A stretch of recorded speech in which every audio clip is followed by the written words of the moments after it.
morning, everybody. I'm really excited to be speaking with you all today to talk about the author and library workflow for open select articles under the new JISC and Taylor and Francis Transformative Agreement. So this is our 12th Transformative Agreement, and we're really excited to be getting ready to launch all of the members on the research dashboard and launch the open access publishing workflow as soon as we can. So I just wanted to start by going through your contacts at Taylor and Francis over the new agreement. There are, you can see pictures of us here, so there are, you can get in touch with all of us at any point if you have questions, either about the agreement, article eligibility, the reading and access side of the agreement, or of course on the author library workflow. And on the call today, I will be taking you through the workflow and the research dashboard. We also have Jane Wright, who's head of sales for the UK, and Sabi Asachi Buyan, who is the open access sales coordinator. So before we start with some screenshots to help show the process, I wanted to talk through some key features of the workflow, both from the perspective of the library and also for the researcher. So for you in the library, each institution as part of the agreement will have an individual research dashboard account to approve article eligibility under the agreement. And if you already have a prepayment agreement with Taylor and Francis and you're already using the dashboard, your account will stay the same. So if you have new colleagues in the library who you'd like to add, do just let us know of their details. But other than that, the workflow and the dashboard process will stay broadly the same. The libraries have full control over which articles to approve. So based on the eligibility, you'll be able to approve or decline articles, and TNF would never make that decision on your behalf. Each tab in the research dashboard enables real-time self-service reporting. So that's directly to Excel, so it helps you to monitor and track any trends, and also obviously to share any data with colleagues if you need to at your institution. The workflow and the dashboard also reduces administration around OA, so we do away with the need for individual invoices for each open access article and each APC, and there aren't individual invoices, and it's all run through the dashboard. And we have dedicated workflow contacts at Taylor and Francis for you to contact at any time should you need to.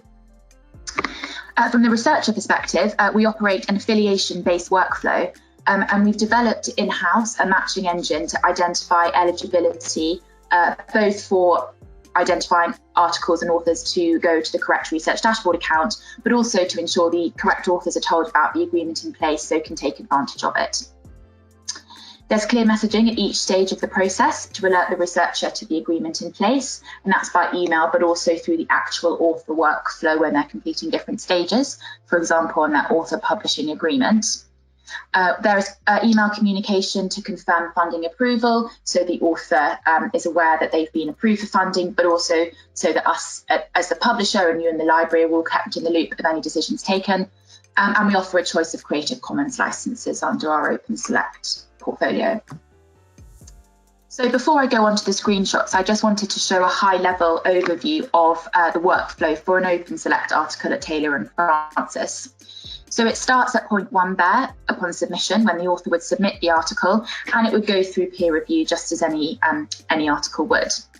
And it's at point 3 there, upon acceptance, that the open access workflow begins for articles in Open Select journals. So at point 4, the article would be approved for open access funding via the research dashboard, which would trigger an email to the author letting them know they've been approved for funding, but also enabling them to sign their open access license, and then the article would be published online as open.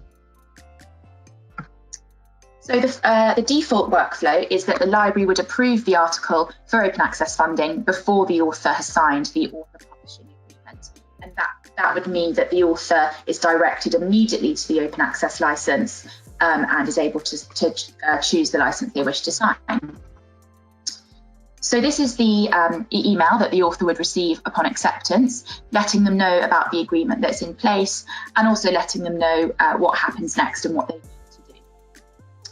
It's important also to note here that the contact details here for the APC team, which is apc@tnf.co.uk, and that is kind of the first port of call for any researcher who may have questions about the agreement or about any eligibility criteria, and they'd be able to get back to the author to let them know.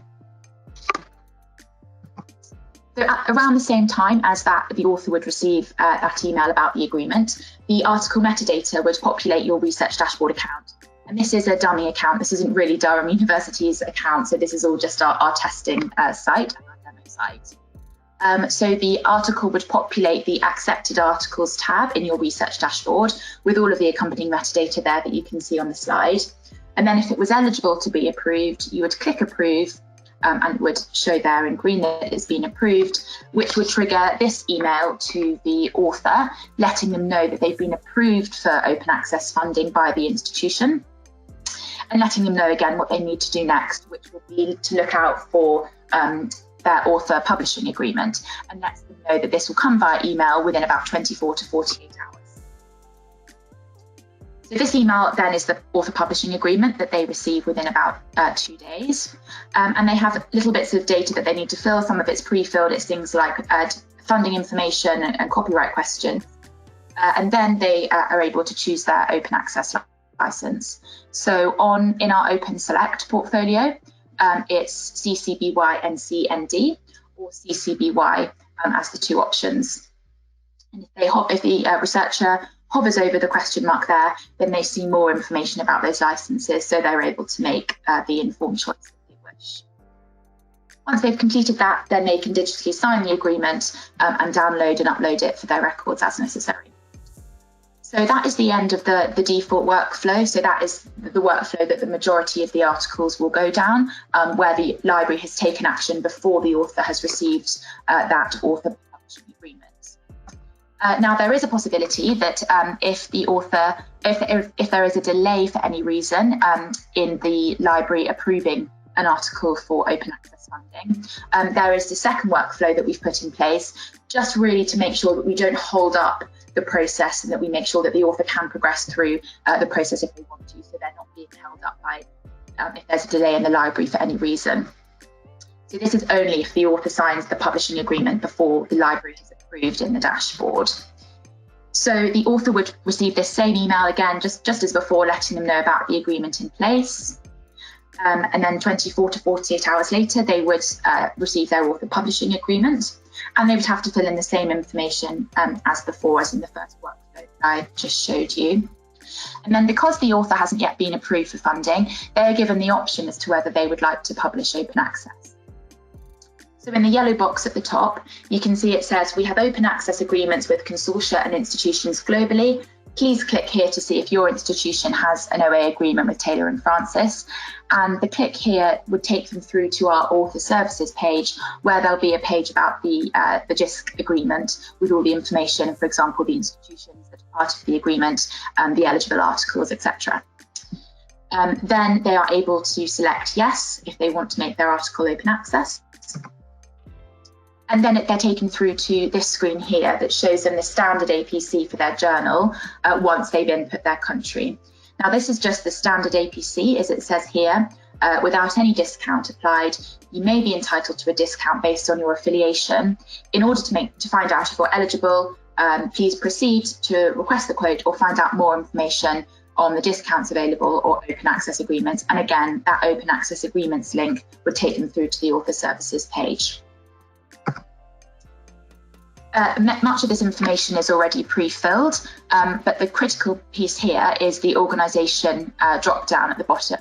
So what they need to do is to select their organisation and make sure that they select their sort of top-level parent organisation, so University of Manchester or University of Cardiff, rather than University of Manchester Department of History, for example. So they need to select their main parent account there.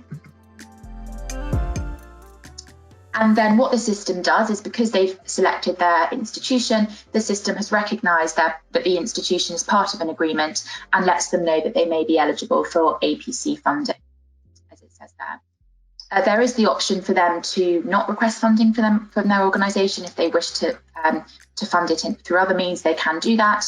But the default is that we show them that they're eligible, potentially eligible for part of the agreement. Then this page here is just summary, effectively, of all of the details that they've just gone through. This is just for example purposes, so the discount, of course, will be 100% for the author. But it's really just a summary of all the details so they can check and confirm that everything they've input is correct. And then they need to accept that. And then they'll receive an APC quote that they need to, which is a number which they would just need to input into that box there. And then they're taken back to the license page again, just as before. They can choose their licenses and hover over those icons if they need to for any reason. And then they can digitally sign the agreement again, just as before. What happens then is, because they have proactively requested open access funding, we just email them to let them know that we've received their request and we've passed on their request for OA funding to their institution, which of course is through the research dashboard. At the same time, you in the library would receive this email letting you know that an author has proactively requested open access funding, and that the article will appear in the Action Required tab of the research dashboard, which is the tab where all articles where the author has proactively requested funding, that's where they are, so you know that you can go in there to approve or decline. So this, as I said, this is the Action Required tab, and so you would just then need to go into the tab, check the eligibility criteria, and then of course approve or decline that article for funding based on the criteria. And once you've approved the article, it would trigger this email again to the author, just letting them know that they've been approved for open access funding and letting them know what they need to do next, which in this case is nothing, because they've already signed an open access license through requesting open access in the workflow. So those are the two workflows. So as I said, the first is the default that the majority of the articles go down where the library approves first, and the second is just a backup, just so we don't hold up the process if there is, for any reason, any delay in the library approving. So I'm going to go on now and talk about the research dashboard and give you a demo in a bit more detail. But before I do, I just wanted to give an overview of what the dashboard really does. So it displays article metadata of all accepted core content articles by corresponding authors. So it's not just articles eligible under the agreement, but it would also show, for example, articles accepted in fully open access journals as well. And that's so you in the library have a full overview of all articles by corresponding authors, your whole publication output with Taylor and Francis, so you're able to have a view of everything. It enables institutions to approve or decline articles for funding under the agreement, and also to track the remaining article allocation across the consortia. So the way that this agreement will work is it's a first come, first served basis. So the complete article allocation will be will show on everybody's account, and then each time an institution approves, the total allocation across the whole consortia will decrease. So if it's 100, it will go 99, 98, 97 across every institution, but you're able in your own tab and your own dashboard account to keep track of exactly how many you've approved at your institution. As I mentioned before, each tab can be exported as CSV to Excel for further analysis and tracking purposes, and it's fully integrated with the author workflow, so the author is kept informed of any decision taken by the library, but also so that us as the publisher as well can see exactly what actions have been taken. So I'm going to move on now and talk and show you a demo of the dashboard. So I hope you can see my screen. So this is this is dummy data. As I said, this isn't really Durham University's account. So this is the dashboard, and this is the first page that you'll come onto, which is the running total section. And this is really the landing page, and what it shows is every article that you've approved under the agreement by your institution.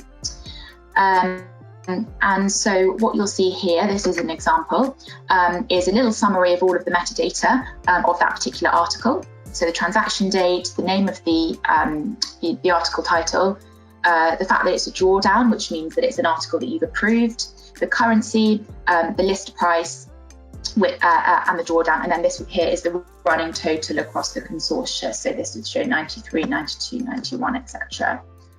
Now this, so that would be for any institution who is using the article allocation. And if you currently have a prepayment with Taylor and Francis, what you'll see at the top just here is the current balance in your prepayment and the current balance across the article allocation.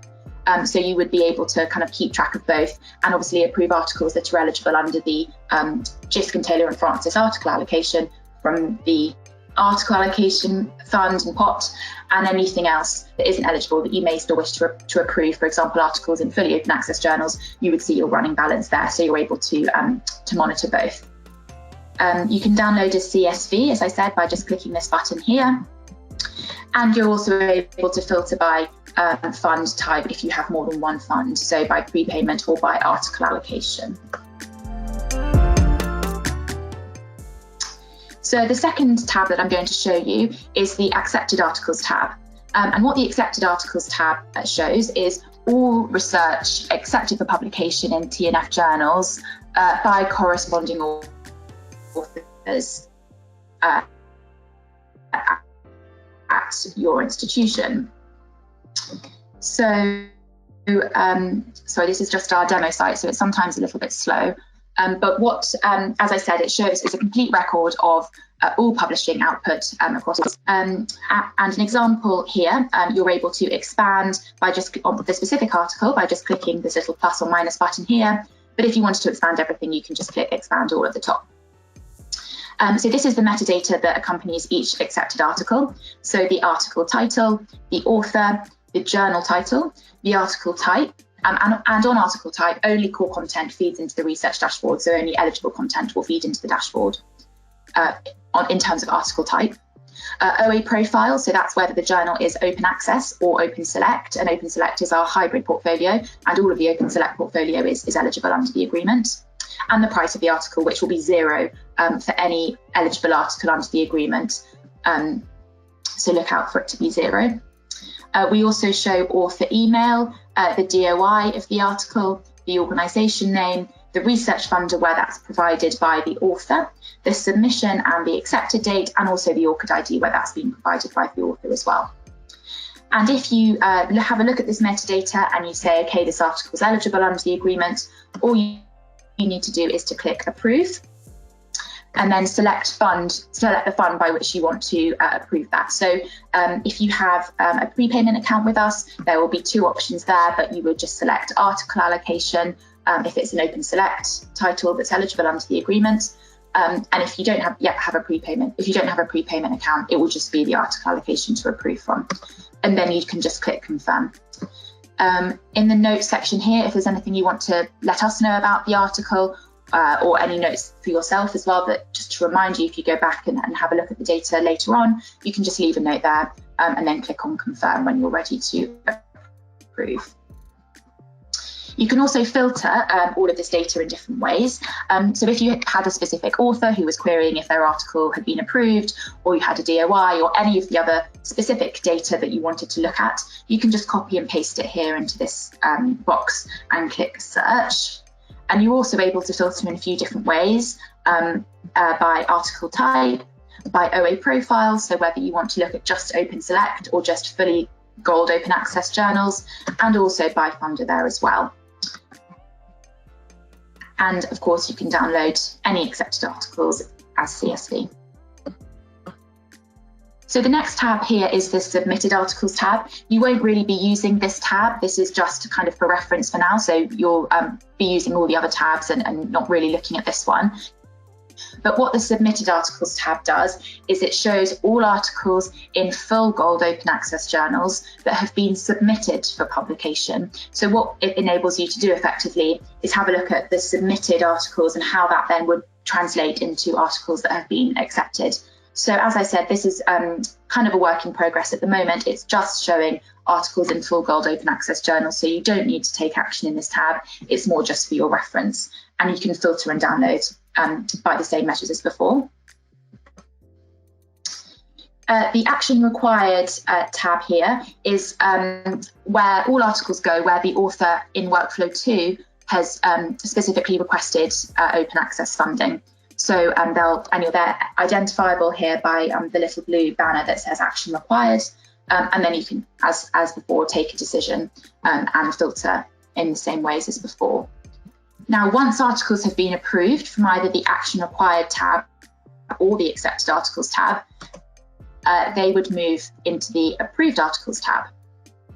And again, you can filter at the top if you have the specific data.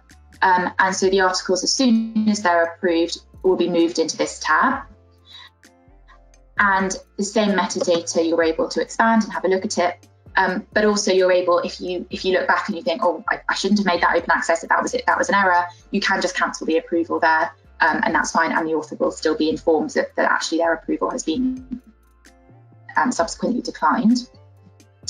And equally, if you decline articles, which we do recommend that you do, take an action on every article in the dashboard, whether it's approved or declined. And that's really to make sure the author knows where they stand, and making sure that if they're declined for any reason, but they still wish to publish open access, they can find alternative APC funding.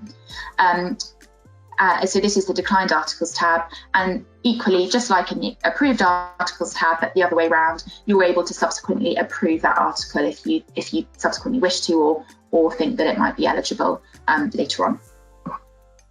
And of course, as before, download a CSV and filter in the ways as above.